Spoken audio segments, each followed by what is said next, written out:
सुलझत फिरे उलझत नहीं, जग रक्षक नंद किशोर। जय जय श्री राधा रमण, जय जय नवल किशोर। जय गोपी चित चोर प्रभु जी, जय जय माखन चोर। राधे मेरी स्वामिनी, मैं राधे की दास। जन्म जन्म मोहे दीजियो श्री वृंदावन को वास। आइए हनुमान जी सरकार की, गौ माता की, भगवती काली मैया की, सभी देवी देवों की, सब संतन की, सब भक्तन की, सियावर रामचंद्र भगवान की, भागवत महापुराण की। नमः पार्वती पतये हरे हरे महादेव।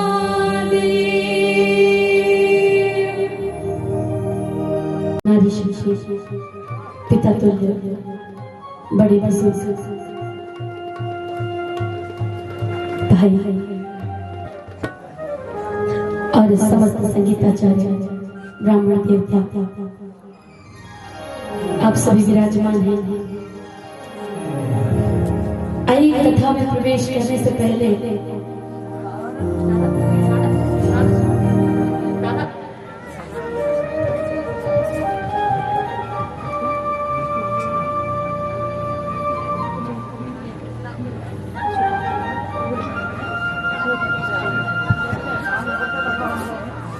हम सभी कथा में प्रवेश करें।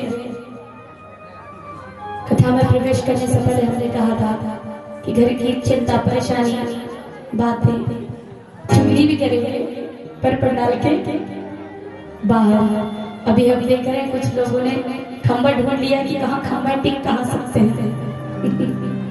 टिकने के लिए खंबा भी आवश्यक है।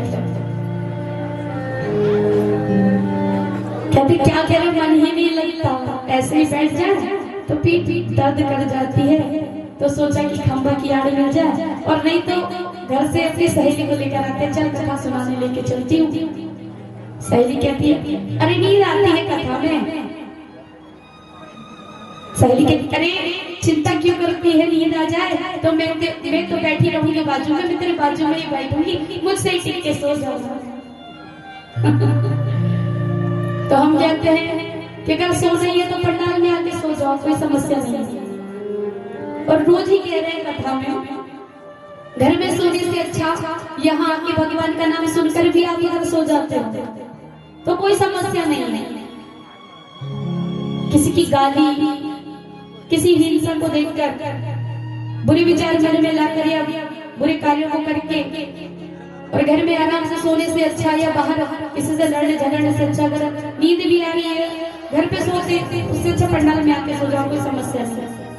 हमारी जितनी भी कथाएं हुई हैं या हो रही हैं और आगे भी आगामी हो रही हैं, हमने सबको कहा है कि अगर घर में नींद नहीं आ रही है, जिनको नींद की समस्या तो भी आप चले आना, एक बीमारी दूर कर देंगे हम आपकी। कौन सी? नींद नहीं आने की बीमारी। आजकल क्या होता है, युवाओं को एक बीमारी लग गई है। कौन सी बीमारी? तो महाराज नींद नहीं आने की। आजकल तो जो चौकीदार लगाते थे ना लोग घर में, उनकी भी आवश्यकता नहीं पड़ती महाराज। शुरू में इसीलिए बता रहे कि आपके मन कथा में अभी से ही लग जाए, क्योंकि जब ऐसी बातें होती है ना तो बड़ी मजा आती है सभी को सुनने में, बड़ा आनंद आता है।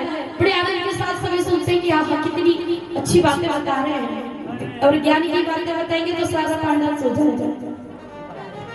तो शुरुआत आपके तरीके से ही करनी पड़ती है।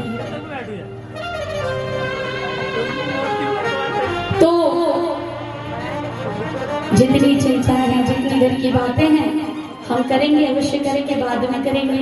सोना भी तो पंडाल में आके सोचे, और आप यहाँ सोते सोते भी भगवान का नाम सुन के, कीर्तन सुन के ही सोएंगे। अगर एक बात आपने सुन ली, आपके जीवन में उतार ली, तो आपका जीवन धन्य हो जाएगा। ये हम शास्त्र कहते हैं। अच्छा, इसमें भी कुछ लोग कहते हैं मन ही नहीं लगता पूजा में,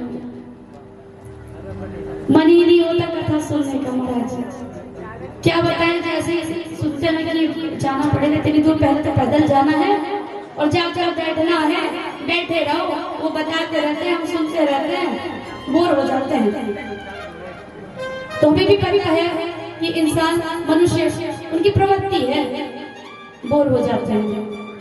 जब तक उनको समय काटने का कोई साधन नहीं मिलता, वो जल्दी बोर होने लगते हैं। तो इसलिए ज्ञान की बातें कब बताओ, जब वो सुनने के लिए तैयार है। एक प्रवक्ता को भी ये समझना पड़ता है कि अब ये सुनने के लिए तैयार है, तब उन्हें कथा सुनानी चाहिए।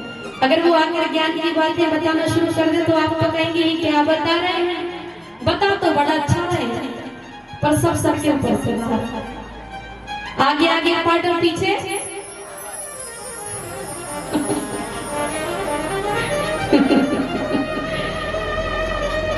गुरुजी ने पूछा 16 दुनी और 18 दुनी,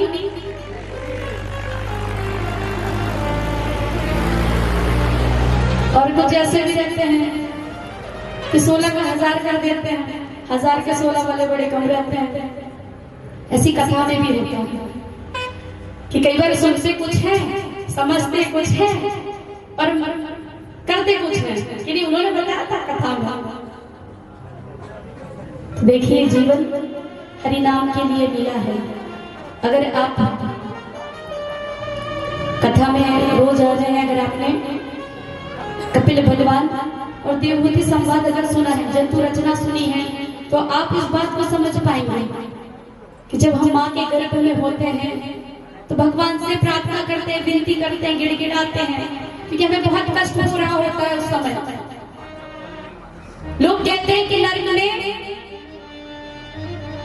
बहुत कष्ट होता है, बड़ी यातनाएं मिलती हैं। लोग कहते हैं कि मृत्यु जब होती है तब भी बड़ा कष्ट होता है, बड़ी तकलीफ होती है, बड़ा समय यात्रा में चला जाता है। पर एक बात बता दें, हम बुरे कर्म कर लेते हैं, सोचते कौन देख रहा है, कोई नहीं देख रहा। एक हाथ से करो, दूसरे को पता न चले, करो तो ऐसा बुराई करो या बुरे काम भी करो तो ऐसे करो कि एक हाथ ने किया, दूसरे को पता ही ना चले। कर भी लिया तो किसको पता चल जाए। पर एक बात याद रखिए कि आप जो कर्म कर रहे हैं, किसे दिखाई दे या ना दे, कौन देखता है? कौन देखता है?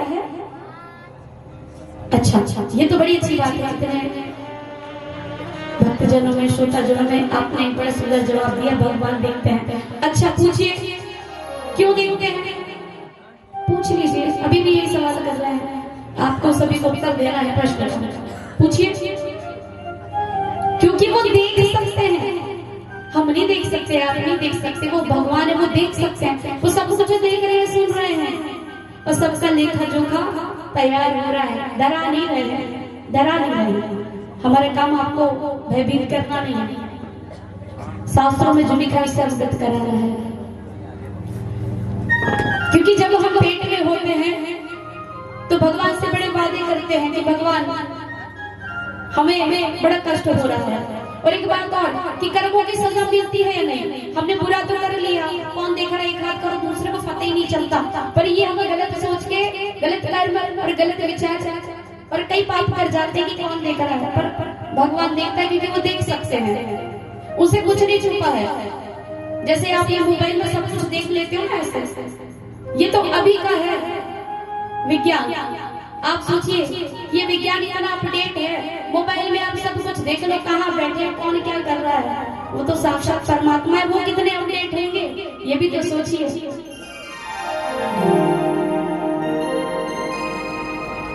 भगवान है, सबका कर्मों का लिखा जोखा जो है उनकी किताब में होता है। और जब अगर हमारे कर्म बुरे तो जब हम नरक जाते हैं तो क्या होता होगा पता है? हम जिंदा होते तो डरते हैं, लग जाते हैं तो सोचते हैं कि ज्यादा दर्द होगा तो मर जाएंगे। मरना आसान है। अच्छा, मृत्यु कैसे होती वो तो अलग बात है। लगता है कि नरक में चले जाएंगे, मर गए तो फिर तकलीफ कहाँ होगी, पर बताना चाहते हैं सभी को, बड़े ध्यान से सुनना। जब अगर हमें गलती से किसी कर्म नरक में चले भी गए, किसी बुराई के कारण, किसी बुरे कर्म के कारण, किसी पाप के कारण, इतनी यातनाएं, इतनी तकलीफ हमें दी जाती है कि मृत्यु से हजारों करोड़ों गुना ज्यादा कष्ट होता है, ज्यादा पीड़ा होती है। हम चिल्लाते हैं, चीखते हैं, बड़े परेशान होते हैं, बहुत होते हैं, बिलखते हैं, इतना बिलखते, इतना बिलखते, इतना बिलखते हैं कि हमारे प्राण नहीं निकलते। हाँ, यही बताना चाहता हूं कि हमारे प्राण नहीं निकलते। यातना भर मिलती है, इतनी यातना मिलती है, इतनी यातना मिलती है कि हमें लगता है कि काश हमारे ऐसा हो जाए कि हमारे प्राण निकल जाए, पर प्राण नहीं निकलते। वैसे ही जब हम माँ के गर्भ में होते हैं, जंतु की स्तुति अगर आपने सुनी, अगर नहीं सुनी तो मोबाइल में भी आप निकाल कर देख लें, अगर समय नहीं होता कि आप यात्रा में पहुंच पाए, सुन पाए, क्योंकि बड़ा व्यस्त जीवन है आजकल, मोबाइल हाथ से छूटता नहीं है।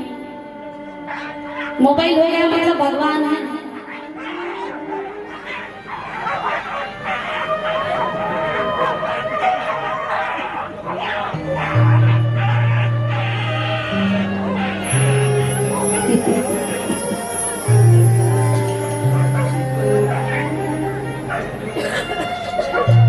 आइए मेरे साथ एक बार 3 बार जय जय श्री राधे कहिए। जय जय श्री,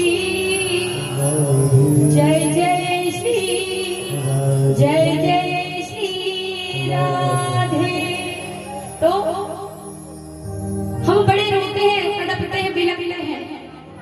हम माँ को नहीं जानते जब गर्भ में है, तो माँ को नहीं जानते, पिता को नहीं जानते। माँ हमें महसूस कर सकती है, माँ हमारी दुख तकलीफ को नहीं समझ सकती। हमारे पिता कौन है, किस खानदान में हम जन्म लेंगे, किन सेठ के बच्चे बन के आएंगे, किन गरीब के घर में आएंगे, कुछ नहीं जानते हम। और इतनी कष्ट, इतनी पीड़ा होती, इतनी पीड़ा होती है कि 7वें महीने में जो एक शिशु होता है ना माँ के गर्भ में, वो प्राण त्यागने की इच्छा करता है। वो कहते हैं कि भगवान या तो प्राण ले लो या तो बाहर निकाल दो, मुझे इस प्रताड़ना को नहीं सहना है। क्योंकि जो अरबों खरबों छोटे छोटे जीव होते हैं ना, जीवाणु, वो हमें काट रहे होते हैं। हम अपनी पीड़ा किसी को नहीं बता सकते, माँ को भी नहीं बता सकते, और बताएंगे भी तो माँ नहीं सुनेंगी, क्योंकि वो सुन नहीं सकती। वो आपको महसूस कर सकती है पर सुन नहीं सकती। तब भगवान आपकी सुनते हैं, आपसे बातें करते हैं, पूछते हैं कि अच्छा मैंने तुझे इस पीड़ा से बाहर निकाल दिया तो तू क्या करेगा। तब तो हम बड़ी बड़ी बातें करते हैं, भगवान को भजन करूंगा, कीर्तन करूंगा, आपका नाम लूंगा, सत्संग करूंगा, नाम जाप करूंगा, मालाएं करूंगा, जितने संस्कार हो सकते हैं, जितना दान हो सकता है, जितनी अच्छाई हो सकती है, जितना लोगों का भला हो सकता है, सहायता हो सकती है, करूंगा। भगवान कहते हैं याद रख, जब तू आएगा, जब तू इस जीवन से इस जीवन में आएगा, मैं तुझे जीवन दूंगा तो सारी स्मृति भुला दूंगा। उसके बाद तुझे इस सत्कर्म करने हैं, ये अच्छे कार्य करने हैं, जिससे तू इस बंधन से मुक्त और ये दुख तकलीफ से मुक्त हो पाएगा। बड़े वादे करता है। और जब आता है तो थोड़ी देर सीरियल देखने, वो कौन सा एक सीरियल है ना, माताओं बहनों का बड़ा प्रिय, कौन सा, सासवी क्या थी, क्या थी सासवी, जोर से बोलिए, सासवी कहानी, सारे सीरियल के नाम पता है। सासवी कभी हुई थी, कहानी घर घर की, और ये रिश्ता ये अरे इन सीरियलों ने तो आधा आप लोगों को बिगाड़ रखा है।